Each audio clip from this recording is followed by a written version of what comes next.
Bonjour à tous et bienvenue sur la chaîne. Aujourd'hui, on plonge dans un épisode bouleversant et riche en révélations des Ici tout commence, diffusé ce mercredi 21 mai 2025, épisode 1180. Et autant vous le dire tout de suite, les masques tombent, les cœurs se brisent, et Marc Leroy est au bord du précipice. Souleymane blessé, mais silencieux. Zoé et Lionel pris dans leurs mensonges, jusqu'à l'aveu. Marc sacré meilleur chef, mais évincé, et bientôt démasqué. Et surtout, une scène choc dans le bureau de Tessier où Marc confesse enfin la vérité sur la brûlure de Souleymane, sous le regard glacial de Rose et de Paul. Entre émotions brutes, trahison silencieuse et dernière chance de rédemption, cet épisode est un tournant majeur dans le destin des personnages. Accrochez-vous, car ce mercredi à l'Institut Auguste Armand, la vérité fait mal, mais elle explose en pleine lumière. Abonnez-vous, activez la cloche et préparez-vous pour une plongée dans les secrets les plus intimes de vos héros préférés. À l'infirmerie de l'Institut, Souleymane est allongé, le bras enveloppé d'un bandage soigné. La peau est rouge, sensible, brûlée au second degré, mais les nerfs n'ont pas été touchés. Il grimace, mais garde son calme. À ses côtés, Rose et Carla veillent, soucieuses. Rose jette un œil inquiet à son téléphone. Toujours pas de réponse. Souleymane secoue la tête, résigné. Le téléphone satellite d'Antoine passe pas. Il doit encore être en pleine jungle ou en zone morte. Carla lui prend doucement la main, attentive. Et toi, comment tu te sens? Il esquisse un sourire brave. Ça tire un peu, mais franchement, je m'en sors bien. Rose le fixe un instant, puis demande à mi-voix. Tu veux que j'aille parler à Tessier pour reporter ton épreuve? Souleymane secoue la tête. Inutile. Je pourrais pas cuisiner dans cet état. Il marque une pause, puis, d'un ton décidé mais calme. Et puis c'est moi qui ai été bête. Je me suis renversé la casserole tout seul. Mauvais réflexe. Carla et Rose échangent un regard discret. Un peu troublé par ces mots. Mais Souleymane garde les yeux baissés, fixant le sol. Car il préfère mentir. Par loyauté. Par honte aussi. Ce qu'il ne dit pas, c'est que ce geste n'était pas le sien. Et que derrière la brûlure, il y a la peur d'avoir vu un homme qu'il admire s'effondrer jusqu'à blesser. Et dans ce silence qu'il choisit de garder, Souleymane protège Marc. Mais à quel prix? Dans la coloc, autour d'un thé et d'un paquet de madeleines, Zoé et Lionel élaborent leur stratégie comme deux généraux en opération. Franchement, si on veut préserver la paix dans nos couples, faut qu'on se soutienne. Une ligne claire, un front uni. C'est officiel, on lance la méthode Lano, déclare Lionel avec un sourire complice. Objectif? Préserver leur sérénité mentale sans froisser leur moitié. Premier test, l'exposition sur les insectes en art contemporain. Solal insiste, Zoé grimace. Je lui ai dit que j'avais un cours de pâtisserie sur les soufflets inversés avec Olivia. Et t'as prévu de faire quoi à la place? Une sieste et une manucure. Lionel éclate de rire. Deuxième test, soirée film romantique chez Amy. Amy propose une comédie sentimentale de 2h30. Lionel panique. J'ai dit que Zoé avait besoin de moi pour réviser une fiche technique sur les jus clarifiés. Et que c'était une urgence. Zoé lève le pouce, solidaire. Mission validée. Mais très vite, les petits mensonges s'enchaînent. Une sortie, annulée par la météo, alors qu'il fait 25 degrés, un devoir de groupe imaginaire. Une crise de poêle à induction.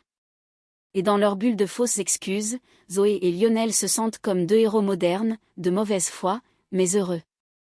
Car après tout, la méthode Lano, c'est peut-être pas très honnête?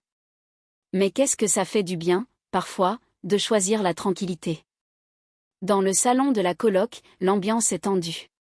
Amy et Solal sont assis côte à côte, visiblement convoqués pour une explication. Face à eux, Zoé et Lionel se tiennent debout, un peu nerveux. C'est Lionel qui prend la parole, les mains dans les poches, le regard coupable mais décidé. Voilà.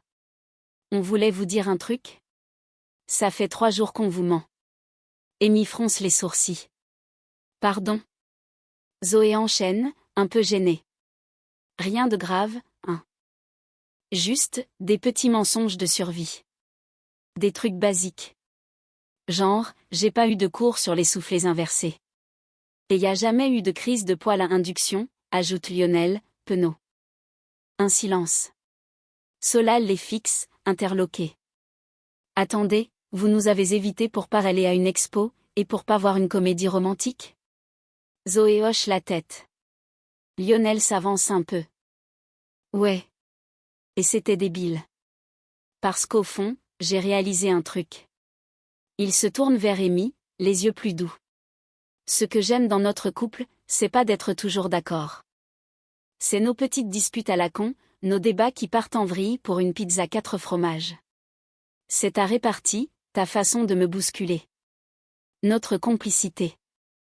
Amy le regarde. Touchée malgré elle. Zoé, elle, se tourne vers Solal. Et moi, ce que j'aime, c'est quand tu m'embarques dans tes trucs fous. Même si j'ai pas envie au départ. Parce que t'as ce truc qui donne envie d'y croire. Et j'ai pas envie de me cacher pour juste avoir la paix. Un nouveau silence. Puis Solal soupire, amusé. Vous êtes incroyable. Vous inventez des plans pour éviter la vérité, alors que la vérité, c'est ce qui vous rend touchant. Amy sourit à Lionel, faussement boudeuse. T'aurais préféré une bonne engueulade? C'est ça? Avec toi. Toujours. Et dans ce moment de vérité partagée, les couples se redécouvrent, un peu plus vrais, un peu plus proches. Parce que parfois, il faut se perdre dans des mensonges absurdes pour mieux se retrouver dans la simplicité de ce qui est réel. Dans le parc de l'Institut, Amy fixe Lionel avec un mélange d'exaspération et d'affection. Il vient tout juste de lui avouer ses petits mensonges, et sa déclaration maladroite mais sincère. Elle croise les bras, secoue la tête, puis lâche avec une pointe d'ironie. Tu sais que t'as l'intelligence émotionnelle d'un gamin prépubère? Lionel grimace. Aïe. Mais Amy sourit, le cœur tendre derrière les piques. Et pourtant, je t'aime. Il s'approche, attend une gifle, reçoit un baiser. Complicité retrouvée. Quelques minutes plus tard, tous les élèves et professeurs sont réunis dans la grande salle de l'Institut. Tessier, le regard perçant, tient l'enveloppe tant attendue dans les mains. C'est l'heure des résultats finaux du concours des chefs.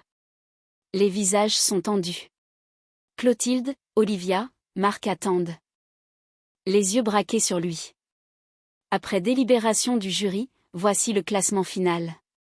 Il ouvre l'enveloppe avec lenteur, puis commence. En 3e position, avec une moyenne de 14 sur 20. Olivia Listrac. Olivia reste digne, sourit légèrement. Les applaudissements retentissent. En 2e position, avec 16 sur 20, Clotilde Armand. Clotilde fronce les sourcils, surprise. Un murmure se répand dans l'assemblée. Et en 1re position, avec 18 sur 20, Marc Leroy. Un silence. Marc lève les yeux, interdit. Tessier laisse planer une seconde, puis rectifie. Avec son ironie habituelle. Mais le règlement est clair. La compétition est remportée par la meilleure moyenne générale sur l'ensemble des épreuves. Il se tourne vers le jury. Ce n'est pas Marc Leroy, mais Clotilde Armand qui représentera l'Institut cet été. Un tonnerre d'applaudissements s'élève. Clotilde, surprise, puis émue, lève les bras. Marc, lui, sourit. Vraiment. Pas de frustration, pas de colère. Juste de la fierté d'être encore debout. Et alors que la foule acclame Clotilde, Rose jette un regard vers Marc, mêlé d'admiration et de tristesse. Parce qu'au fond, le plus grand combat de Marc n'était pas face aux autres, mais contre lui-même. Et même sans la victoire officielle, il vient de remporter sa plus belle bataille. Dans la cour de l'Institut, les applaudissements commencent à se dissiper, mais Marc reste en retrait, encore sonné. Il n'a pas remporté la compétition, mais son plat a été salué. Et surtout, il est allé au bout. Rose s'approche de lui, un sourire sincère aux lèvres. Tu peux être fier de toi. Vraiment. T'as été brillant. Marc baisse un instant les yeux, puis les relève, touché par ces mots. Merci. Mais à quelques mètres de là, Paul, resté à l'écart, observe la scène, les mâchoires serrées. Le compliment de Rose a glissé comme un coup de couteau sous les côtes. Il détourne le regard, mais c'est trop tard, la jalousie est là. Silencieuse. Tenace. Pendant ce temps, dans le bureau de Tessier, le directeur fait le point avec Marc pour l'étape suivante, la grande compétition inter-école prévue pour l'été. Souleymane ne pourra pas y participer avec toi. Marc hoche la tête, résigné. Je sais. Il m'a proposé que ce soit Joséphine qui le remplace. Tessier hausse un sourcil, visiblement peu convaincu. Joséphine ? Tu parles bien de la juriste qui jongle entre droit et sobriété ? Marc reste calme. Elle connaît mes recettes, elle cuisine bien, et elle a du cran. Tessier le fixe, l'air sceptique. Ce n'est pas de la détermination qu'il te faut, Marc. C'est de la régularité, du sang-froid, de la rigueur. Si tu penses pouvoir rattraper ce concours avec de l'improvisation, tu vas droit dans le mur. Marc ne répond pas tout de suite. Mais dans son regard, plus de peur. Plus d'ivresse. Seulement une volonté farouche, avancer. Même à contre-courant. Même contre les pronostics de Tessier. Même avec Joséphine. Dans le bureau de Tessier, Jim fait face au directeur, droit, le regard franc mais tendu. Souleymane est resté en retrait. Bras en écharpe, silencieux. C'est moi le responsable, lance Jim. J'ai voulu faire bouger Marc, le motiver à venir en cuisine. C'est moi qui l'ai poussé. Et c'est à cause de moi que Souleymane a été blessé. Un silence. Tessier le fixe, impassible, jaugeant chaque mot. Tu sais que c'est grave ce que tu dis là ? Jim hoche la tête. Sans détour. Je sais. Mais j'assume. Tessier plisse les yeux, puis soupire. Bon. On va dire que je passe sur ta connerie. Mais t'as intérêt à être irréprochable à partir de maintenant. Une seule erreur, et tu sautes. Jim acquiesce. Souleymane échange un regard complice avec lui, un accord silencieux a été passé entre les deux. Impact. Mais plus tard, dans un couloir désert, Marc interpelle Jim. Le visage fatigué, mais plus lucide que jamais. J'ai entendu ce que t'as dit à Tessier. Jim détourne les yeux, mal à l'aise. T'inquiète, je gère. Il t'arrivera rien. Mais Marc secoue la tête. Non. C'est pas toi qui devrais porter ça. C'est moi. C'est à cause de mon état, de ma rechute, que c'est arrivé. Il marque une pause, sa voix tremble à peine. Je peux pas te laisser t'accuser à ma place. Pas toi. Pas encore. Jim reste figé, troublé. Parce que pour la première fois depuis longtemps, son père se tient là, debout face à ses actes. Et même s'il chancelle encore, Marc Leroy vient peut-être de faire un vrai pas vers la rédemption. Dans l'amphithéâtre transformé pour l'occasion en salle de briefing, Claire Guinaud s'adresse aux élèves avec son calme habituel, mais le défi du jour, lui, a tout d'une épreuve de haut vol. Vous avez 3 heures pour créer un plat gastronomique digne d'un restaurant étoilé, à partir d'ingrédients simples, que vous devrez vous procurer vous-même. Un murmure de surprise circule dans la salle.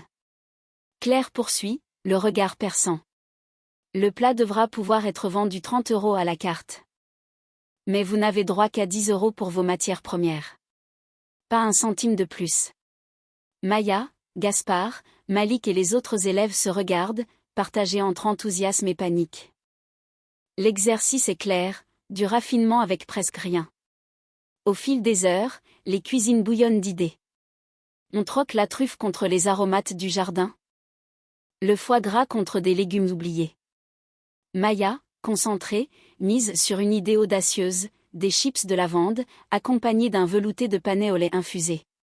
Son plat, élégant, surprend dès la dégustation. Claire goûte, silencieuse, puis lève les yeux avec un sourire rare. Maya, tu viens de prouver que la créativité n'a pas besoin de luxe. C'est original, délicat. Maîtrisé. Elle inscrit la note sur son carnet, 16 sur 20. Maya retient à peine sa fierté. Autour d'elle, les regards admiratifs se multiplient. Car aujourd'hui, le regard sombre, fixé sur une silhouette en mouvement à l'autre bout du parc, Marc, agité, le pas nerveux. Il va pas bien, Rose. Il est pas dans son état normal. Rose tourne la tête. Il faut qu'on soit clair sur les recettes, les timings. Mais je le sais, ça. Tu crois que j'ai besoin d'un rappel à chaque foutue minute? Marc explose. La voix monte. La gestuelle devient agressive. Silence dans la salle. Un caméraman de la Prodé, chargé de suivre les préparatifs du concours, filme la scène. Joséphine recule d'un pas. Surprise par la violence soudaine. Marc se rend compte de son excès, respire fort, puis lâche d'une voix tremblante. Je suis désolé, j'ai perdu le contrôle. Mais l'objectif de la caméra est resté fixe. Le mal est fait. Plus tard, dans un couloir à l'écart, Marc confie à Jim, le regard las mais déterminé. Je peux pas continuer comme ça. Me cacher, faire semblant.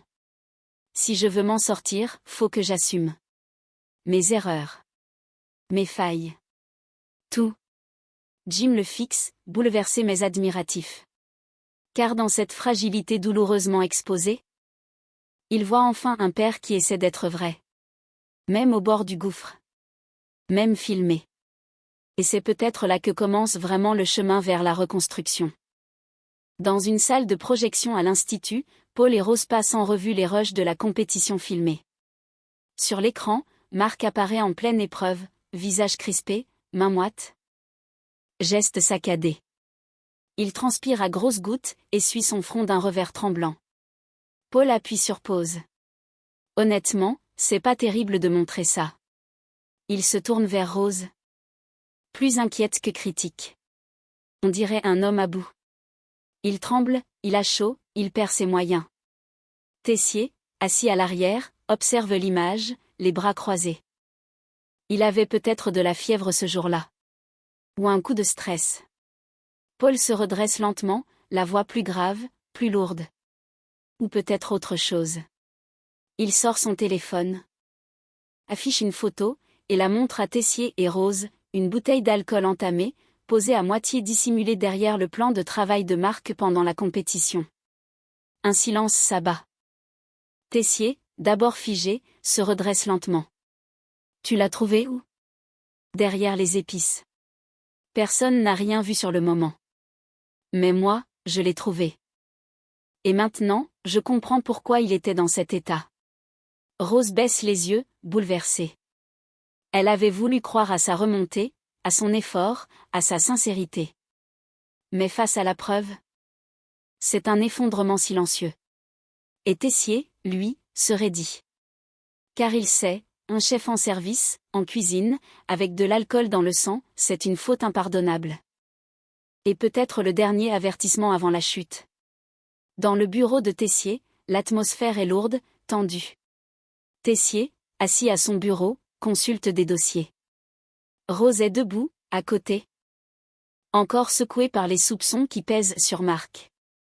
Paul, lui, observe la scène, silencieux mais attentif, presque satisfait. La porte s'ouvre à la volée. Marc entre sans frapper. Il a le regard décidé, les traits tirés. Je dois vous parler. Maintenant. Tessier lève les yeux, surpris.